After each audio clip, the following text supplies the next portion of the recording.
नांदेड वाघाळा शहर महानगरपालिकेच्या निवडणुकीत आता मतदारांचा कल स्पष्ट होऊ लागलाय।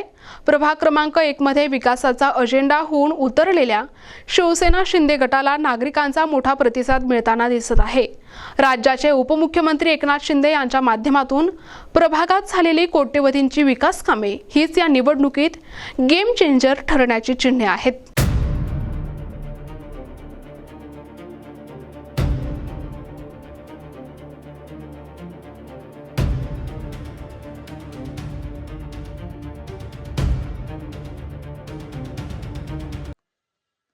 नांदेड वाघाळा मनपाच्या निवडणुकीसाठी प्रभाग क्रमांक 1 हे राजकीय केंद्रबिंदू ठरले आहे। या प्रभागात शिवसेना शिंदे गटाच्या उमेदवारांनी प्रचारात मोठी आघाडी घेतली आहे।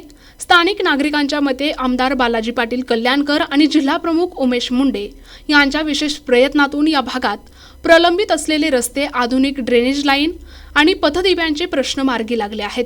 केवळ पायाभूत सुविधाच नव्हे तर धार्मिक स्थळांच्या आणि मंदिरांच्या सुशोभीकरणासाठी देखील मोठ्या प्रमाणात निधी उपलब्ध करून देण्यात आल्यामुळे भाविकांमध्येही आनंदाचे वातावरण निर्माण झाले। आम्हाला आश्वासनं नको तर काम करणारे लोक हवेत अशा भावना येथील मतदार व्यक्त करत आहेत। शिवसेनेच्या या विकास गाथेमुळे प्रभाग क्रमांक 1 मधील राजकीय समीकरणे बदलली असून शिंदे गटाचे पारडे जड झाल्याचे चित्र पाहायला मिळत आहे। नांदेड वाघाळा महानगरपालिका निवडणुका येत्या काही दिवसावर येऊन ठेपलेल्या आहेत। या ठिकाणी काँग्रेस, बीजेपी, राष्ट्रवादी आणि शिवसेना अशी चवहेरी लढत होत आहे। तर तुमचा कौल हा कुठल्या पक्षाकडे आहे? माझा कौल हा शिवसेनाच आहे, कारण की बालाजी भाऊ कल्याणकर यांचे काम हे जनलोकांमध्ये सगळ्यांनाच माहिती आहे। जे की आज जसं की फॉर एक्झाम्पल मी आता तुळशीराम नगरचा रहिवासी आहे, तर आमच्या इथं जे डिपो बंद पडला होता, तर नेक्स्ट डे मध्ये त्यांनी ते काम करून घेतलेलं आहे। तर काम हे पूर्ण लोकांपर्यंत त्यांचं काम जनतेपर्यंत गेलेलं आहे। त्याच्यामुळं शिवसेनेला माझा कौल आहे। प्रभाग क्रमांक 1च्या लोकांना तुमचं काय आव्हान आहे की त्यांनी यावर्षी कोणाला मतदान करायला पाहिजे? प्रभाग क्रमांक 1च्या लोकांना माझं एकच आव्हान आहे की जास्तीत जास्त लोकांनी मतदान करावं आणि ते पण शिवसेनेला करावं आणि शिवसेना ही नांदेडमध्ये भरभक्कम करावी आणि जे अदर अपोजिशन मध्ये आहेत त्यांना त्यांची जागा दाखवून द्यावी। यावर्षीच्या निवडणुकीमध्ये सगळ्याच पक्षाचे उमेदवार आहेत, तर तुम्हाला काय वाटतं की कुठल्या पक्षाकडे जनतेचा कौल सगळ्यात जास्त आहे? भाजप आणि शिवसेना। शिवसेनेकडेच काय आहे असं तुम्हाला का वाटतं? काम दिसायलेत ना त्यांचे केलेले, विकास काम दिसत आहेत त्यांचे केलेले, रस्त्याचे वगैरे।